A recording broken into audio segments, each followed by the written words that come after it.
Non importa onde esteas, en Vigo, no mercado da Coruña, nunha vila de Ourense ou na montaña de Lugo. O Nadal ilumina Galicia. Infórmate das actividades en turismo.gal. Xunta de Galicia. Campaña cofinanciada pola Unión Europea.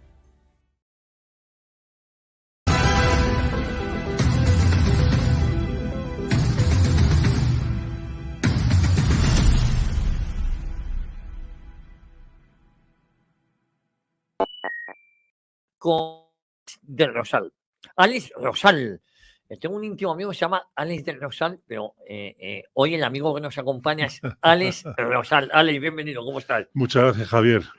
Bueno, Alex acaba de publicar Despierta. Despierta en combate a los bárbaros que arruinan tu vida. A quien no conozca a Alex Rosal, él nace en Barcelona en 1965, periodista y editor. Estudió ciencias políticas y estuvo unos cuantos años dedicados a la defensa de los derechos humanos por toda Iberoamérica.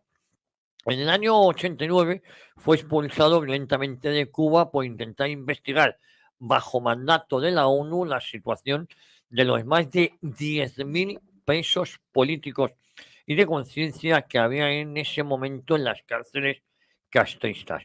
Declarado por Fidel Castro como persona non grata, tiene prohibida la entrada a la isla caribeña desde entonces. Durante casi una década ha trabajado como editor para la editorial Planeta y ha fundado revistas como Chesterton y suplementos para diarios de tirada nacional como Alfa y Omega en ABC o Fe y Razón para La Razón. Actualmente preside el grupo Libres, grupo de comunicación que engloba 3 editoriales, Libros Libres, Buenas Letras y Voz de Papel. También es director del portal Religión en Libertad y preside la Fundación Nueva Evangelización para el siglo XXI. Casado, 3 hijos, es un apasionado seguidor del Real Club Deportivo Español y vive aquí, justo en Madrid, desde hace más de 30 años. Alex, buena carta de presentación. Debemos tener amigos comunes, seguidores del Español. Juanjo Izcorbe, muy amigo mío. Hombre, Juanjo, sí, completamente. Hay buenos sí, amigos. Sí, aquí ahí. en Madrid hay bastantes catalanes pericos del Español que están aquí. Sí, hay bastante. Pues mira, Juanjo Izcorbe, Bueno, luego Chiquillo, Miguel Ángel Chiquillo de Vox, y luego está Ignacio Garriga también, sí. que es perico. Todos estos, Juan Garriga. Juan Garriga, que es Juan Garriga, Joan López Alegre, Hombre, todos. Joan López, su hijo Ricardo López, le tenemos, exacto, le su tenemos hijo. aquí también. Lo sé. Sí, no, tenemos un elenco. Yo también, después del Madrid, pues... Hombre, es que somos primos hermanos y tenemos un adversario común. Sí, y eso une. Por cierto, hay que explicar que el Real Club Deportivo Español eran los catalanes. Te quiero decir que el Barça era para la gente de fuera. Sí, bueno, es que mira, lo que justamente, mito... si me permites, Javier, un minuto, hay mucha gente que no entiende cómo existe en Cataluña un club que se llame Español, que es único en el mundo, ¿no? Es único en España, ¿no? Y eso viene porque en el 1899, un suizo, Hans Gamper, fundó el Barça, pero con una idea muy clara, y era que solo podían jugar en ese nuevo club jugadores extranjeros, alemanes, suizos y tal y cual, y los propiamente catalanes o españoles no tenían acceso a poder jugar. Y entonces un grupo de universitarios catalanes de la Universidad Central de Barcelona dijeron, oye, pues vamos a montar un club que sea claramente, tenga las puertas abiertas para que cualquier catalán o del resto de España pueda jugar. Y por eso lo vamos a llamar Español, para dejar claro que aquí esto está abierto a cualquiera y que no tenemos ningún tipo de planteamiento xenófobo o de discriminación por identidad, ¿no? Porque en el Barça solo podían jugar extranjeros. Solo podían jugar extranjeros. Con lo cual, ya de alguna manera, en el nacimiento ya nace con, exacto, de discriminación total.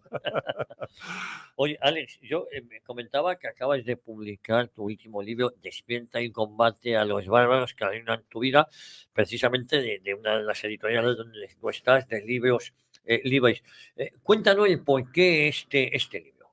¿O Pues qué has mira, escrito esto? Javier, la verdad es que desde hace ya un tiempo yo creo que se ha instalado en el ambiente social, nuestros amigos, familiares, un cierto pesimismo, ¿no? Decir, oye, vivimos en una gran nación como es en España y por no sé qué motivo Es- no hay forma de que salgamos adelante del hoyo en el que estamos o del precipicio al que nos quieren llevar. Y estamos completamente como bloqueados, como si tuviéramos una telaraña diabólica que nos ahoga y no nos permite avanzar como sociedad y como nación, ¿no? Y entonces a partir de ahí es cuando escribí este libro, ¿no? Para explicarme primero, en primer lugar a mí y explicar a los demás cómo actúan los bárbaros que ostentan el poder, que no solo son los bárbaros que propiamente tienen el Sí, sí. poder político, sino los bárbaros que anticipan ese poder político desde el mundo de la cultura, los medios de comunicación y la educación fundamentalmente, ¿no? Un poco siguiendo las indicaciones de Gramsci, ¿no? El fundador del Partido Sí. Comunista Italiano, que decía que para tener el poder total primero había que estar infiltrado y conseguir ganar las batallas en el mundo cultural, de los medios, de la literatura, de las series, de la televisión, de la educación. Y esas batallas ganadas daba como consecuencia el conseguir el poder político de una forma mucho más fácil, ¿no? Y ahora estamos en eso, ¿no? Y ahora Estamos estamos, absolutamente infiltrados en la sociedad, está ese marxismo exacto, cultural, esos bárbaros no están fuera de nuestras fronteras, sino están que están dentro. completamente dentro, ¿no? Y desgraciadamente les hemos dejado avanzar porque una buena parte de España, la España que se niega a morir, pues sin embargo, en estas últimas décadas o años hemos mirado a otro lado. Claro. Hemos estado delegando permanentemente nuestra responsabilidad en otros, pensando que con votar cada 4 años ya cumplíamos nuestra función de buen ciudadano, ¿no? Y entonces esas microcobardías, esas miles y millones de microcobardías que todos, tú y yo Sí, también, sí, sí, seguramente. los técnicos que están aquí en el estudio y nuestros oyentes, pues hemos de alguna manera accedido a ello.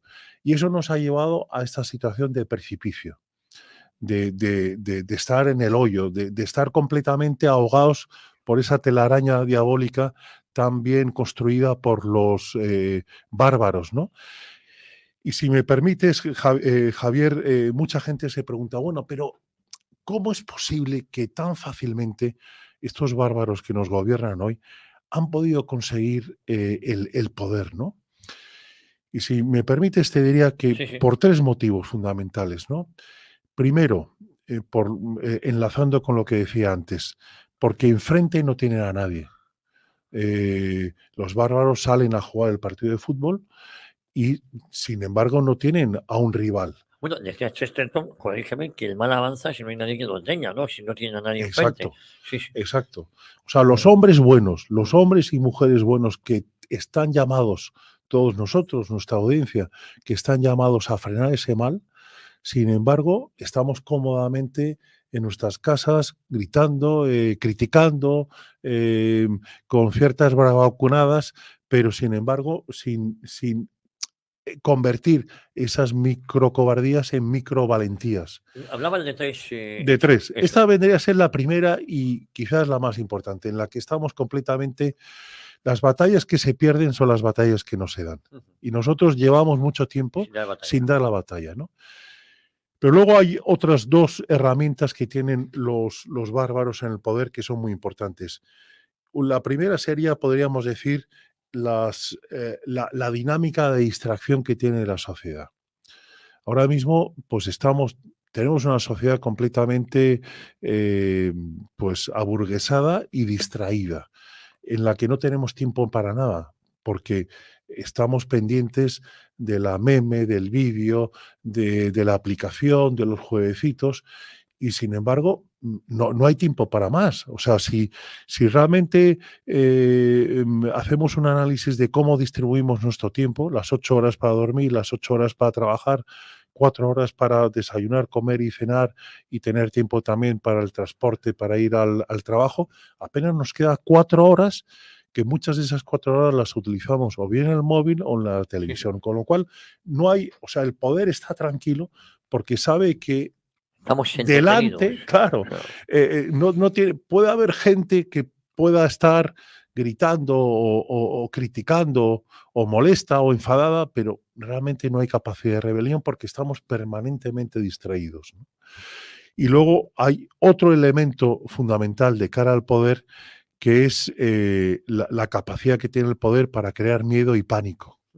Y fíjate que desde hace ya 3, 4 décadas el poder nos mete miedo, últimamente con el tema del cambio climático, con una alarma de que prácticamente en 10 años se va a terminar el mundo, que eso es lo que nos están diciendo los políticos y los líderes ecológicos, se termina el mundo.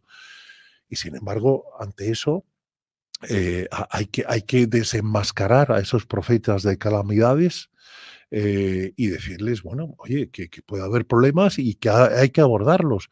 Pero ese miedo permanente que también lo vimos, lo sufrimos durante la pandemia, hace que el poder de alguna manera llegue a firmar un contrato social con la ciudadanía por la cual pueda decir, oye, yo te, yo te protejo de ese pánico, de ese miedo, de esa catástrofe que va a venir a cambio de que tú hagas lo que yo te mando que hagas. O sea, actuamos un poco como corderitos, ¿no? Que reclaman al pastor que nos lleven Al al matadero. matadero o que nos lleven al establo a cambio de que el lobo no venga, ¿no? Tú comentas en el libro que desde hace décadas estamos metidos en una guerra sin saberlo. Es diferente a las conocidas. No se moviliza armamento pesado ni carros de combate, tampoco los soldados entran en acción. Es una guerra mucho más sutil que no pretende conquistar territorios, sino personas. Y es posible que la mayoría de los conquistados no sean conscientes de que han sido dominados y reaccionan con mansedumbre ante las directrices que les imponen. Es decir, hace falta también colaboradores necesarios que normalicen esto. Muchas veces el enemigo está más próximo de lo que parece y es colaborador necesario. Uno vota determinadas opciones políticas y resulta que esas opciones políticas están más cercanas a los bárbaros y no son la alternativa a esos bárbaros, ¿no? Sí, completamente, porque fíjate, Javier, que yo en el libro menciono sobre todo 3 perfiles de bárbaros, ¿no? El bárbaro de pata negra vendría a ser el bárbaro marxista, el que quiere destruir la Y sociedad lo dice completamente y lo dice abiertamente para construir lo que llaman un nuevo paraíso, sí, ¿no? sí. En la tierra, ¿no? Que luego al final Nunca vemos. llegó. No, que nos lleva al infierno Es el infierno, directamente, ¿no? claro. Digo que en la dialéctica marxista, después de 90 años de comunismo en muchos países, resulta que el primer estadio siempre era la dictadura del proletariado para conseguir ese paraíso. El caso es que nunca se conoció ese paraíso, nunca salieron de esa dictadura del proletariado. Exacto, Es decir, exacto. Ese siempre se es. queda en ese estadio, nunca llega al Exacto, paraíso. exacto.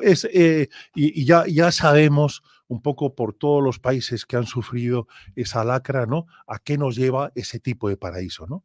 Bueno, pues esos marxistas reconvertidos ahora mismo están con otros envases, ¿no? Porque ya el comunismo es una palabra que de alguna manera rechaza, ¿no? Pero esos nuevos marxistas, podríamos decir, que quieren ese nuevo paraíso, bueno, están en lo que están, ¿no? Son los que les molestan que tengamos una libertad de pensamiento, libertad de expresión, libertad de movimientos, que tengamos capacidad de emprender, que tengamos propiedad privada. Les molesta que hayan 2 sexos y no 74 géneros, como dicen, les molestan que haya toros o Sí, les sí. molestan que comamos carne. Bueno, pues esos marxistas son los bárbaros que podríamos decir de pata negra.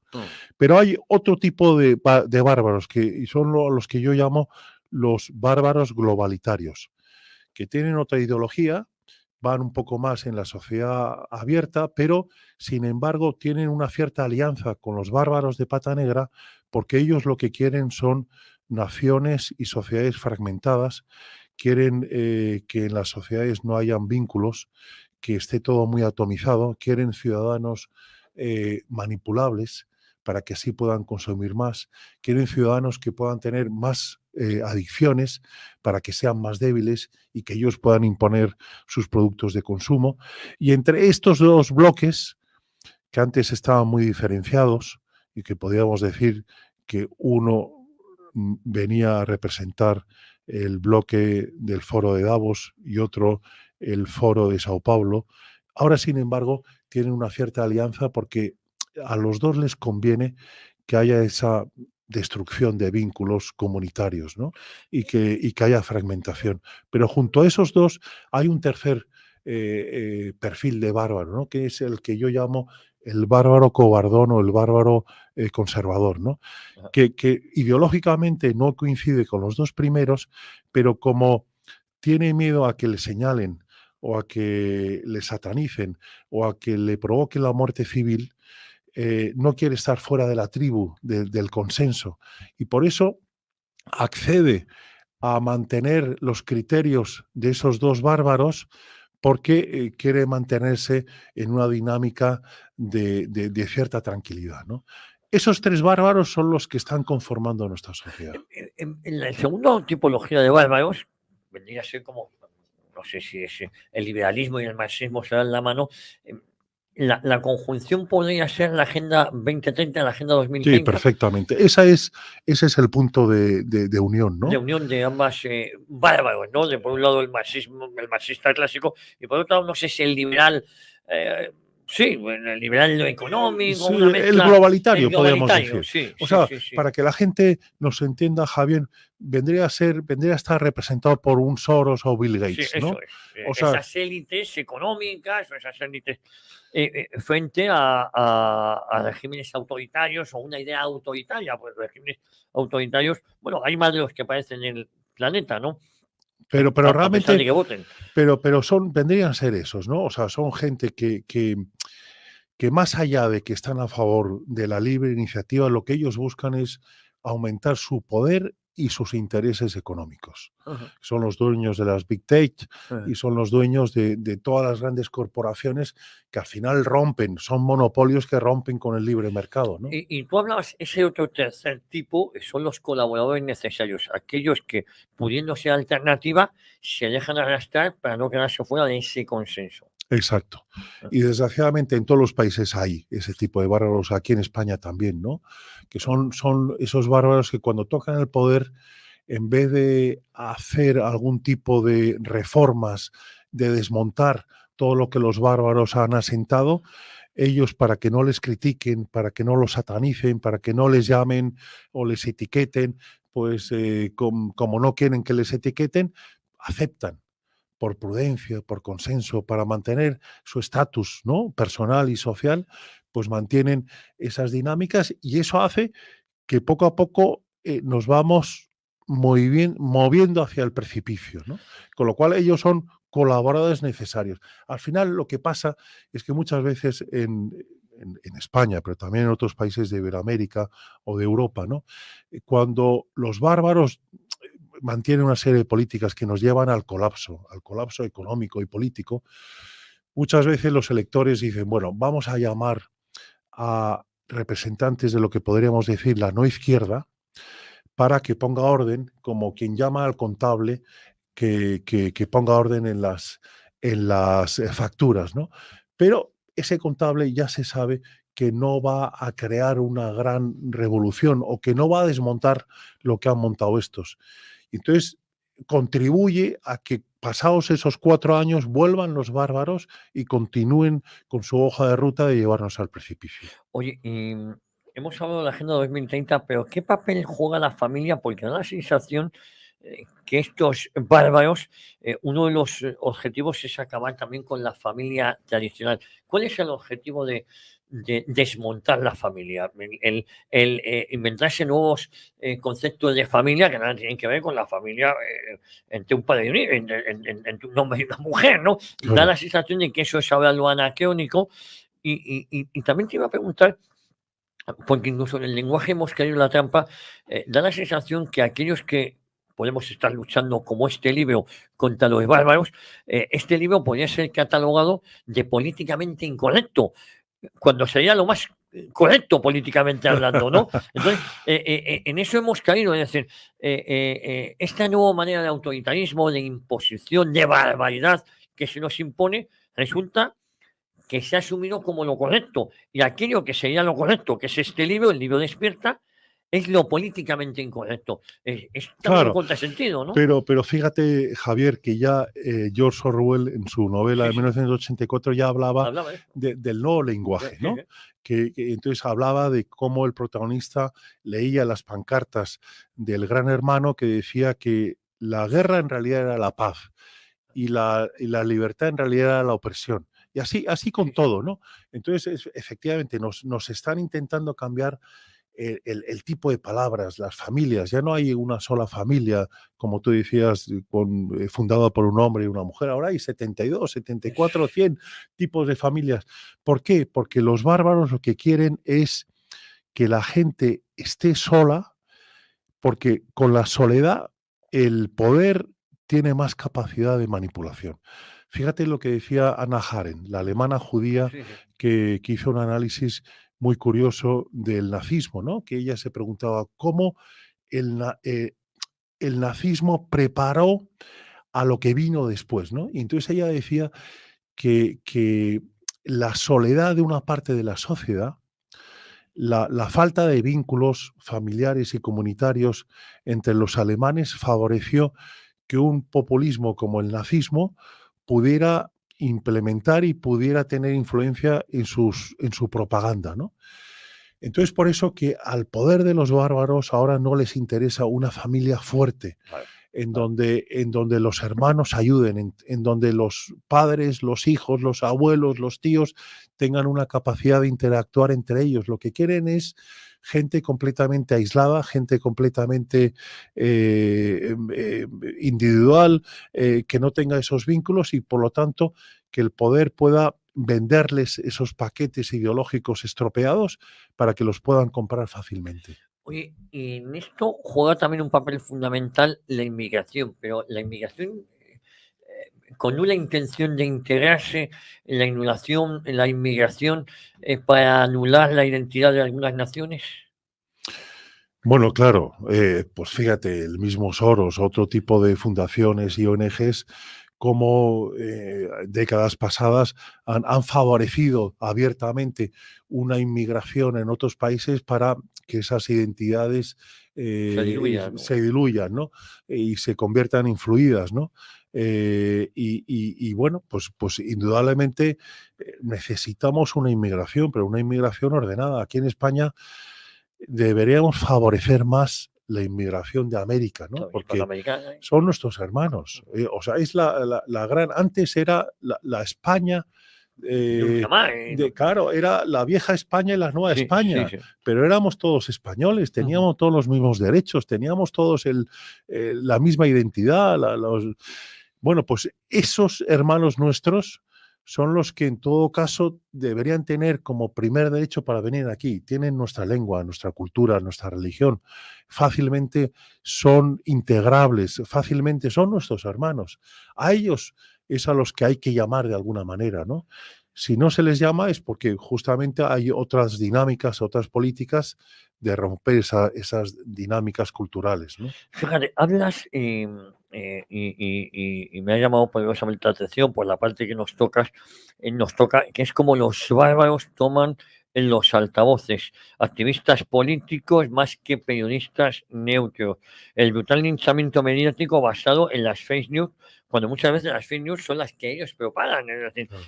son perseguidos aquellos que pueden entrar en juicio pues desde un medicamento experimental hasta cuestiones básicas como enceros ilegales, como vivimos durante la pandemia, o ponemos en duda el pánico climático en el que nos quieren hacer partícipes. El hombre ahora tiene la culpa de todo, por eso tiene que desaparecer millones de personas para que el planeta siga adelante. Nos tenemos que sacrificar millones de personas, eso sí, nunca les toca a ellos.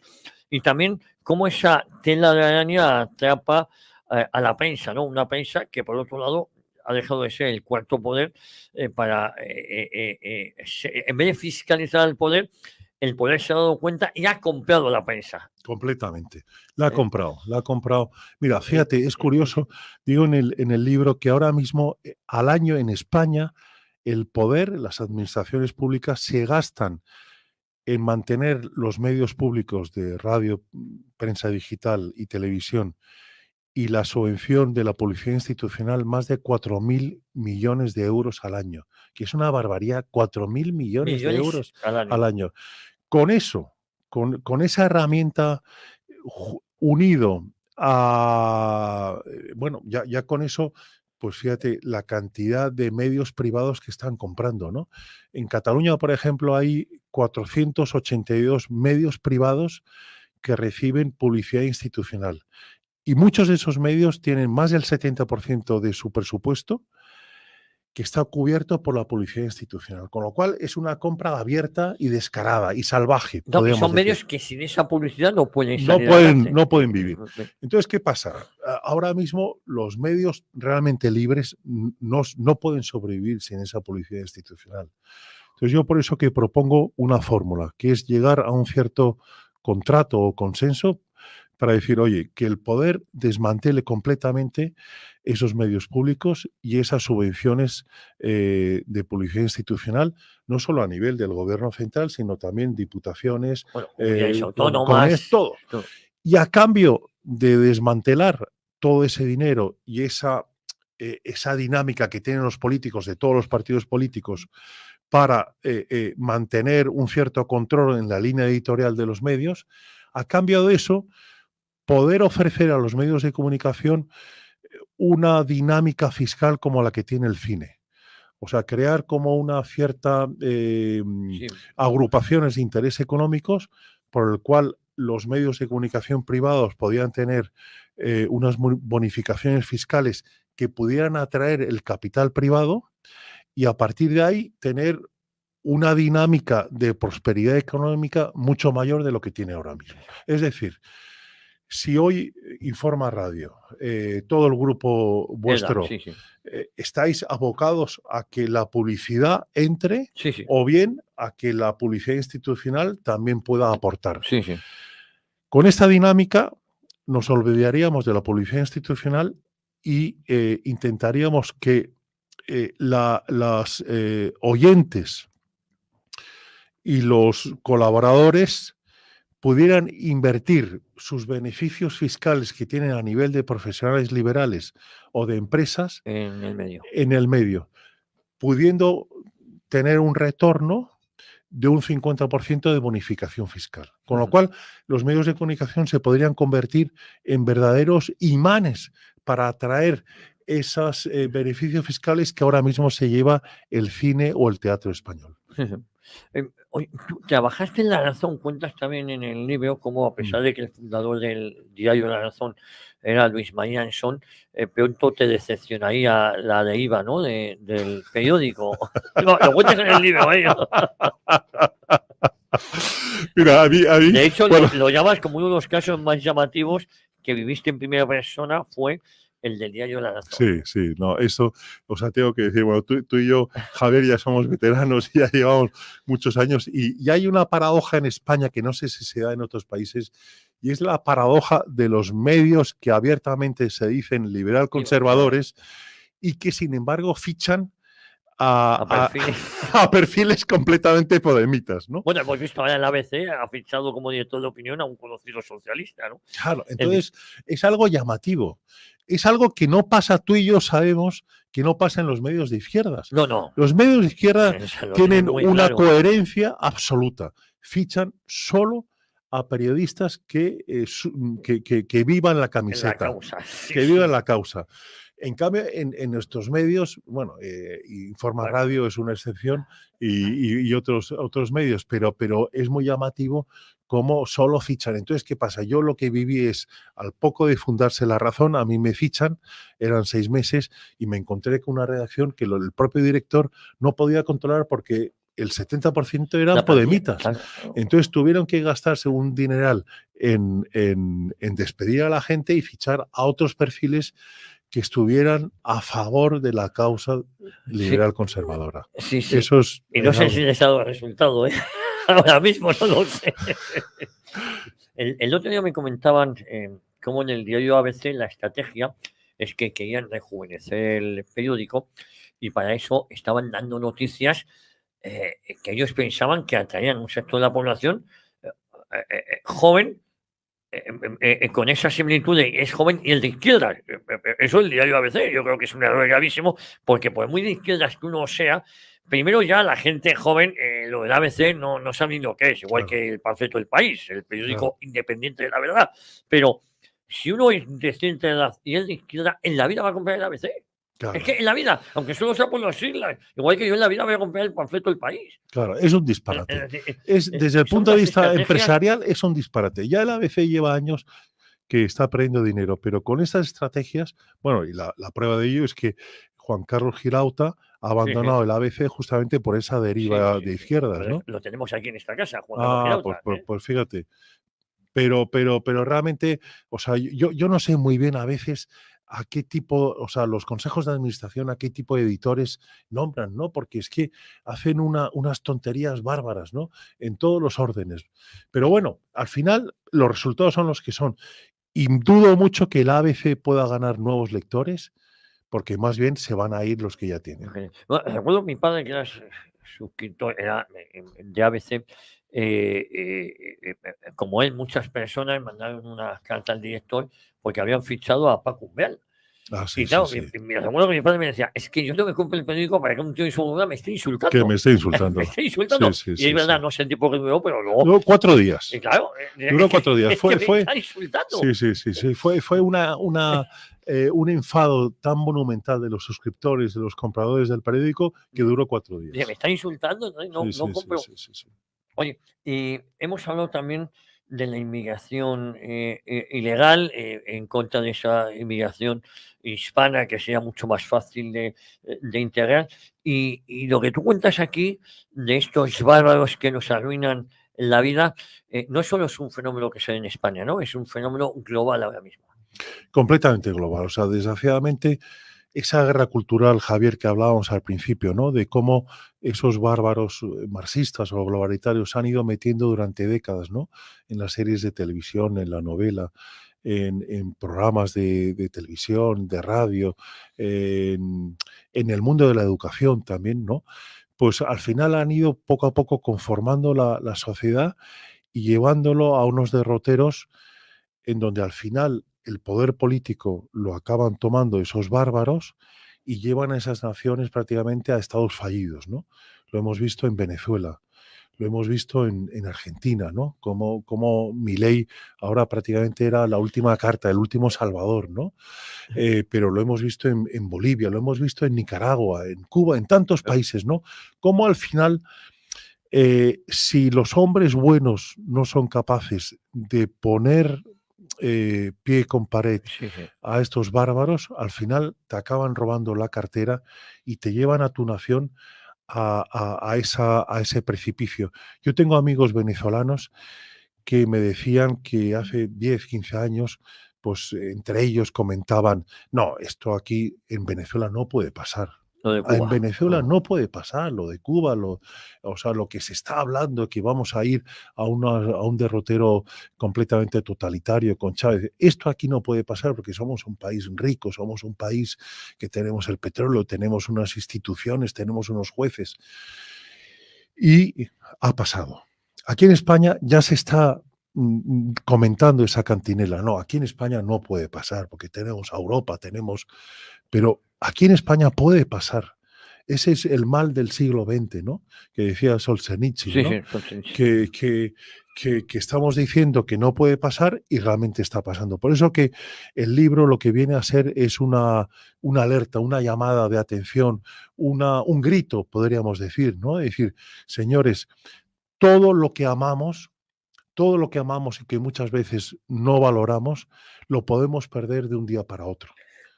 Alex, ¿y qué podemos hacer? ¿Qué puede hacer el ciudadano de a pie? Cada vez existen también a nivel mundial. Quiero decir, hemos tenido a Bolsonaro en Brasil, cada uno con sus diferencias, sus peculiaridades. Donald Trump en Estados Unidos, que puede volver a ser presidente. alternativas en Suiza, en Italia, en Alemania, cada uno en España tenemos a Vox, digo que hablo de organizaciones o movimientos políticos o asociaciones que por lo menos se han manifestado en contra de este globalismo, de este autoritarismo, de esta invasión de los bárbaros, cada uno con sus diferencias, eso a nivel político, pero a nivel de individuos, ¿qué podemos hacer en nuestro día a día para empezar a combatir, para dejar esas microcobardías y dar un paso al frente? Porque claro, estas microcobardías de cada uno de nosotros han normalizado que lo que no es correcto se haya impuesto, se ha normalizado que el aborto sea un derecho y no una tragedia, Claro. se ha normalizado la cultura de la muerte y lo hemos normalizado, es decir, los que estamos en contra del aborto somos los políticamente incorrectos, los que defendemos la vida, Claro. es decir, nos han ganado incluso en eso. ¿Qué podemos hacer para revertir y para decir, oye, que lo correcto no es lo que nos están imponiendo? Otra cosa es que con el respeto a la diversidad y a todas estas cuestiones, pero no es lo normal, no es lo correcto. Claro.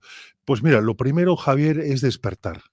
Estamos dormidos, estamos distraídos y tenemos que despertar y darnos cuenta que estamos en una dinámica histórica verdaderamente preocupante. Estamos al borde del precipicio y tenemos que dar una marcha atrás, tenemos que dar un paso atrás, ¿no? Eso es lo primero.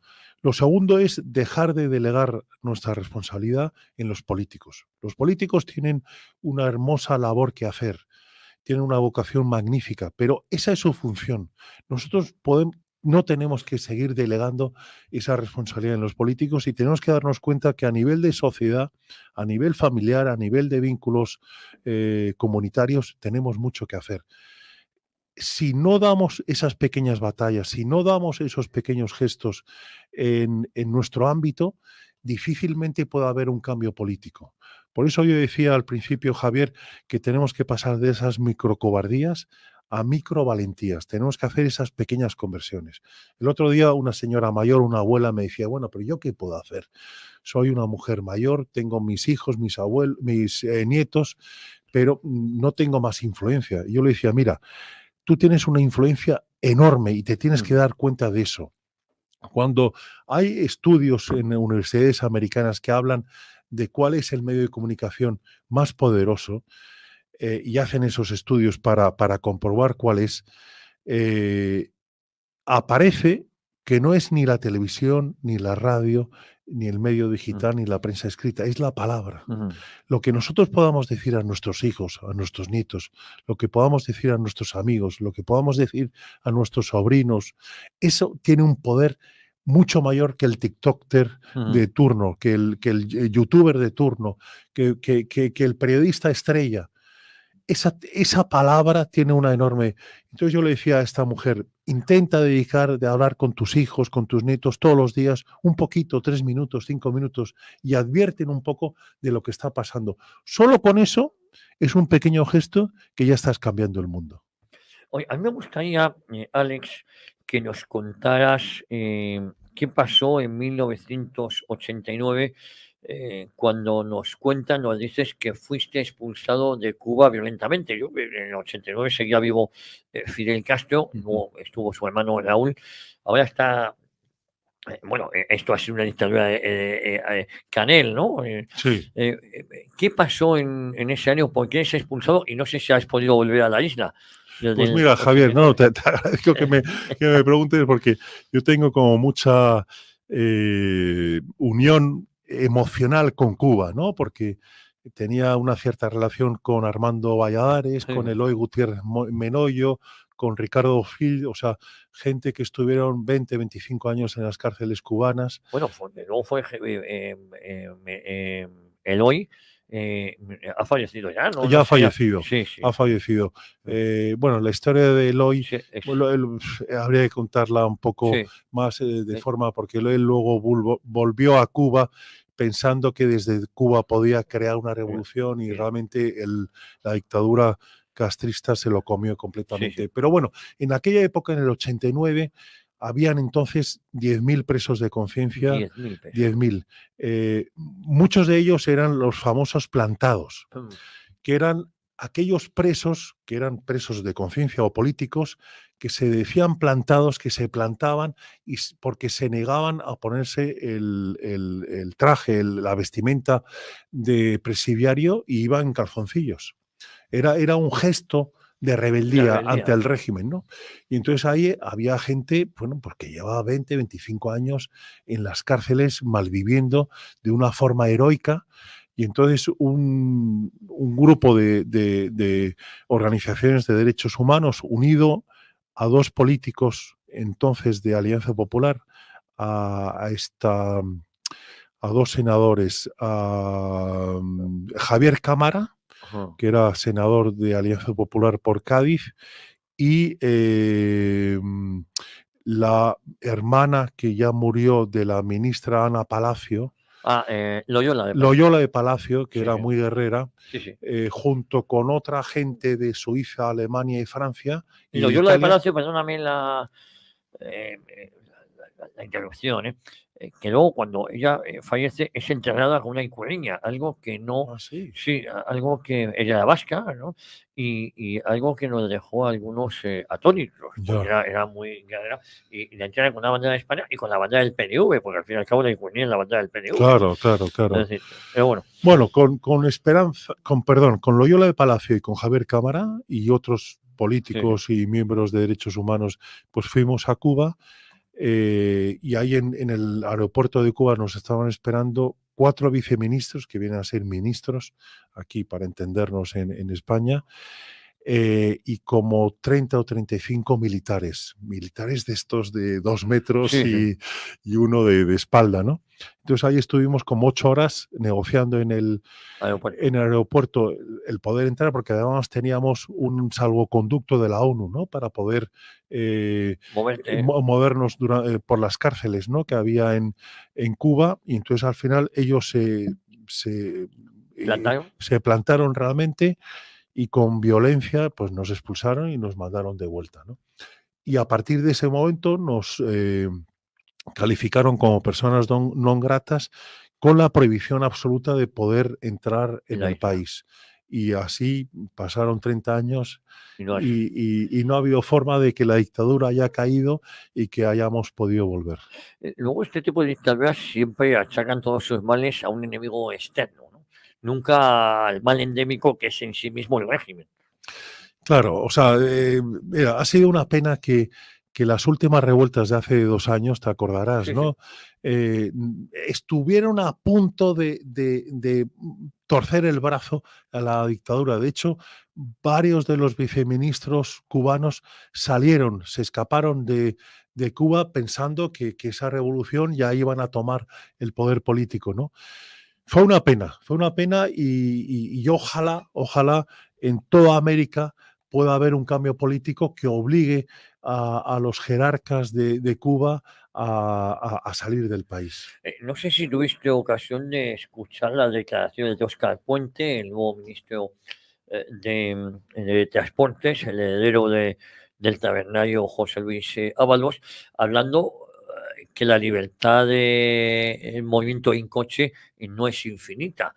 Es decir, van coartando la libertad de movimiento, la libertad de elección de lo que tú quieres comer, incluso la libertad de elección de lo que con quién deseas mantener relaciones, el de tu mismo sexo, pues tienes una ayuda estatal. Es decir, ya llega un momento que es una obsesión en base al cambio climático, esta religión nueva que es la climatología. En base a esto te prohíben todo, te prohíben hasta coger el vehículo, ¿no? Ya no te hablo del avión, te hablo ya de poder circular libremente. Te dice que tú puedes circular dentro de la urbe, pero no puedes salir, que esto no es infinito, esa libertad. Es decir, están avisándonos. En nombre de la libertad nos están cortando la libertad. Pero fíjate, Javier, que los hijos y nietos de los intelectuales que decían aquello de prohibido prohibir, del año 68, ¿Eso lo están prohibiendo? Nos lo están prohibiendo todo. O sea, esos que decían que teníamos que tener una libertad absoluta en todos los aspectos, ¿no?, de la vida, son ahora los que nos están coartando completamente. Por eso que ahora no somos conscientes. O sea, decía Chesterton que el buen soldado no lucha porque odia lo que tiene delante, No, sino porque ama lo que tiene lo que detrás. tiene detrás. Y lo que tenemos detrás es justamente eso.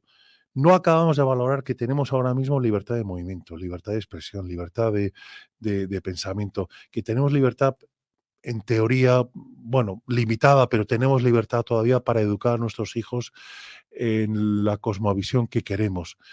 Todo eso que ahora mismo amamos y que no muchas veces valoramos, es lo que estos bárbaros nos lo quieren arrebatar completamente y quieren destruir ese estilo de vida y convertirlo en otro completamente diferente. Ante eso es a lo que nos tenemos que plantar, es decir, oye, basta. Tenemos que, por eso, convertir esas microcobardías en microvalentías. Bueno, también cuentas en el libro que estos bárbaros van tejiendo una telaraña gracias a las políticas de cancelación, el dominio del poder político sobre la prensa, la creación de un alarmismo apocalíptico, el avivamiento de resentimientos, divisiones y luchas sociales, la distracción permanente de la población o la conformidad, entre otras cuestiones. Hasta ahora hemos perdido todas las batallas, pero podemos revertirlo cambiando de estrategia. En esa estrategia están esas microvalentías, ¿no? Claro. O sea, ahora mismo tenemos una sociedad completamente dormida y los bárbaros del poder lo saben perfectamente, que no tienen a nadie delante. O sea, más allá de que podamos quejarnos un poco, ir a una manifestación u otra, desgraciadamente no tenemos, no hemos enseñado los dientes. Tenemos que crear, Javier, una revolución, un movimiento en donde los bárbaros digan, oye, esto va en serio. Es importante salir a manifestarnos, es importante gritar, es importante también ir a rezar el rosario a Ferraz. Todo eso vale, todo eso suma, pero tenemos que ir mucho más allá. Y seguramente muchos de tus oyentes dirán, bueno, ¿qué puedo hacer? Solo con plantearnos esa pregunta ya es Ya está, importante. ya estamos haciendo Ya algo. estamos despertando. A partir de ahí, cada uno sabrá lo que puede hacer. Como la abuela que decíamos que a lo mejor su función simplemente es hablar con sus nietos, ¿no? Otros dirán, bueno, pues a lo mejor yo tengo que apoyar publicitariamente o económicamente a Informa Radio, otros medios o otros altavoces Alternativo. alternativos. Yo tengo que hacer, pues cada uno sabrá lo que tiene que hacer, pero sobre todo tenemos que tomar conciencia que tenemos que crear esa revolución desde esos pequeños gestos. Lo pequeño es bello y lo pequeño sumado uno al lado de otro acaba creando un verdadero movimiento revolucionario. Bueno, este libro es un libro de esperanza, el libro de Alex Rosal, Despierta y combate a los bárbaros que arruinan tu vida. Digo que es un libro de esperanza porque en él, al final, nos hace una pregunta. ¿Quieres saber cómo podemos ganar a los bárbaros que arruinan nuestra vida? Con este libro te da algunas claves, ¿no? Sí, tenemos que comprarlo. Tenemos que comprarlo y este libro nos da algunas claves de cómo ganar esos bárbaros. Sí, ¿no? sí, porque fíjate, Javier, que el libro está dividido en dos partes. La primera es para explicar esas telarañas diabólicas que el poder de los bárbaros han construido en la sociedad para hacernos menos libres, pero la segunda parte son las herramientas para romper esa telaraña y Sí. poder defender todo lo que amamos, ¿no? Entonces, en ese sentido, es un libro que nos da esperanza, ¿no? Porque nos da pues esas herramientas en las que podemos combatirlos, ¿no? Oye, y fíjate, sí me gustaría, ya que nos quedan 4 minutos, libros libres. Estoy viendo que habéis publicado libros tan importantes de Carlos Astiz como el que habla de Soros, el que habla de Bill Gates. Es decir, ¿por qué dejé de ser nacionalista? Libros como Docha Cataluña. Es decir, esta editorial también está muy comprometida por esa batalla cultural, ¿no? Sí, completamente. O sea, lo que intentamos es publicar libros sin complejos que puedan iluminar las conciencias de la gente y justamente despertar de la modorra en la que estamos y darnos cuenta de lo que nos está pasando, ¿no?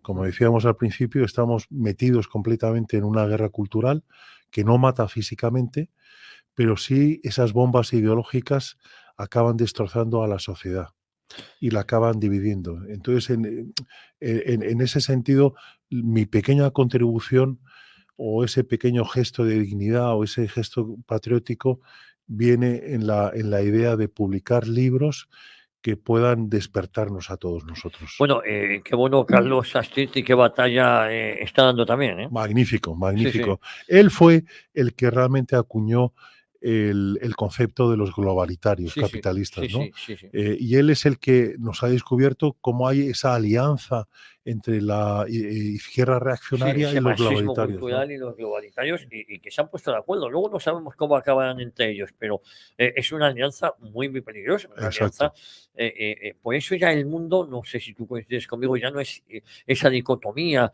clásica de izquierda y derecha. Ahora ya estaríamos hablando de otra cuestión, ¿no? No, yo creo que ya estamos en la fase La- de hablar de bárbaros o guardianes, es decir, de gente que Claro. quiere destruir la sociedad contra otra gente que vendríamos a ser los guardianes, que nuestra ideología es el sentido común, es el preservar el orden natural de las cosas y simplemente es eso. Por eso digo que entre los guardianes cada vez hay más gente que viene de la izquierda o del nacionalismo, Sí, porque sí. se han dado cuenta que a lo que les llevaba ese tipo de ideologías era verdaderamente al mal absoluta. Y entonces se han dado cuenta que tienen que cambiar de cera y convertirse en guardianes, que simplemente la ideología es esa, mantener el sentido común y el orden natural de las cosas. A eso hemos llegado. Con defender eso, ya estamos Ya. defendiendo lo que podríamos decir la civilización que nos ha mantenido con vida tantos años, ¿no? Oye, ya con esto vamos acabando, pero hay una parte de la Iglesia o la jerarquía eclesiástica que también ha colaborado con esto de bárbaro. No sé si por buenismo o por convencimiento, pero da la sensación de que muchas veces se ha posicionado no en el lado correcto. Digo, no podemos generalizar porque la Iglesia somos todos, pero sí una parte. Yo sé que tú eres un experto también en este tipo de cuestiones.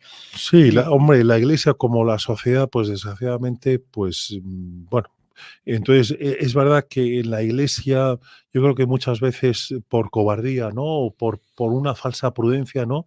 Pues se ha posicionado en una neutralidad que no ha favorecido el parar ese mal, ¿no? Pero bueno, yo soy optimista, o sea, yo creo que la iglesia que se nos viene, o sea, la iglesia del futuro, que es la iglesia que estamos viviendo, sobre todo en Madrid, sí, sí. es una iglesia llevada sobre todo por seglares, por laicos, es una iglesia muy viva, una iglesia muy comprometida con la verdad, y es una iglesia que lo estamos viendo, ¿no? Como ahora mismo en Ferraz, ¿no? Donde los jóvenes van ahí como un signo de Sí, sí, rebelión sí. con los rosarios, ¿no? A pedir al cielo que, Interceda. que interceda con su poder y que pueda ayudarnos a parar ese mal.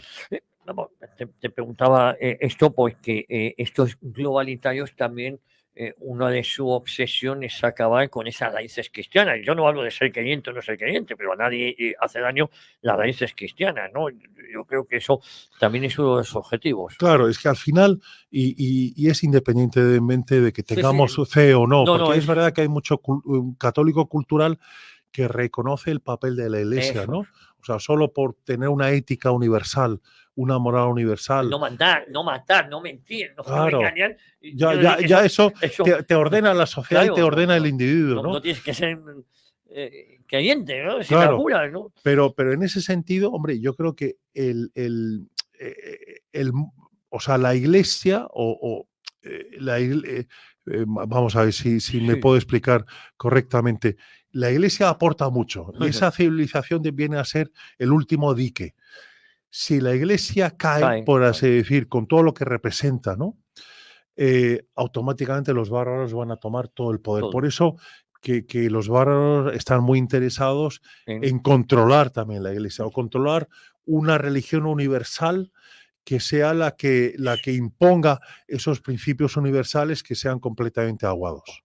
Pues Ale Rosal, su último libro, Despierta y combate a los bárbaros que arruinan tu vida, de libros libres. Un libro muy recomendado, un libro que te da las claves de cómo vencer a esos bárbaros.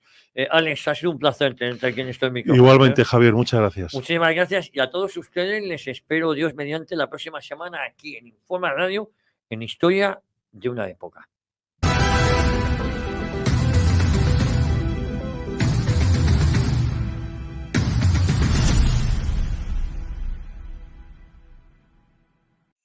Non importa onde esteas, en Vigo, no mercado da Coruña, nunha vila de Ourense ou na montaña de Lugo. O Nadal ilumina Galicia.